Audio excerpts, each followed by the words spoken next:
Disait Sarine Beitia, le ministre de l'Eau et de l'Assainissement était à Touba pour s'enquérir de la situation. Les populations de la ville sainte avaient été confrontées à des difficultés d'approvisionnement en eau. Le gouvernement a pris des mesures urgentes, location de camions-grues ou remplacement des pompes en panne. Maman Moussaïan. Les premières enquêtes révèlent que les difficultés rencontrées au niveau de l'approvisionnement en eau potable résultent d'un concours de circonstances. Une situation qui a conduit le gouvernement à prendre à travers le fort un certain nombre de mesures. Premièrement, c'est de louer des camions grues pour permettre aux équipes de réparation de pouvoir retirer les pompes, de diagnostiquer les pannes, soit de remplacer les pompes, soit de les réparer. L'autre mesure, c'est de suppléer à ce manque d'eau par la mise à disposition de camions-citernes, un total de 10 camions-citernes qui pourront se positionner au niveau des quartiers qui manquent d'eau en attendant que les pompes soient réparées.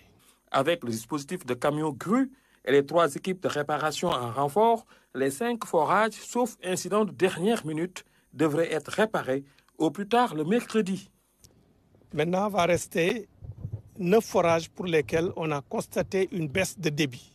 Ce n'est pas une absence d'eau, mais le débit qui sort du forage a baissé. Mais l'urgence, c'était de réparer d'abord les 5 forages, ce que l'OFOR et les équipes vont faire. Le premier des moyens étant la dotation d'un camion grue neuf qui permettra de pallier les risques de panne qu'il y a sur le camion grue assez vétuste qui existe actuellement à Touba. Par ailleurs, le ministre de l'Eau et de l'Assainissement a demandé aux équipes de l'OFOR d'étudier la faisabilité d'une solarisation partielle ou totale des stations.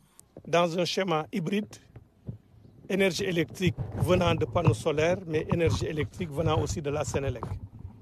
Ce qui permettra d'avoir une mitigation des risques, parce que une des hypothèses qui a été avancée par les techniciens, sur les 5 forages qui sont en panne, les 2 ont vu leur électropompe immergée qui a été grillée et les 3 autres ont vu un manque de phase. Une des hypothèses, c'est un dysfonctionnement dans l'arrivée de l'énergie électrique et ces dysfonctionnements aussi seront étudiés pour des mesures correctives. Le ministre de l'Eau et de l'Assainissement s'est aussi réjoui de la présence sur le terrain et de l'engagement du personnel de l'OFOR sur place depuis 48 heures pour apporter les solutions idoines à la situation. Les populations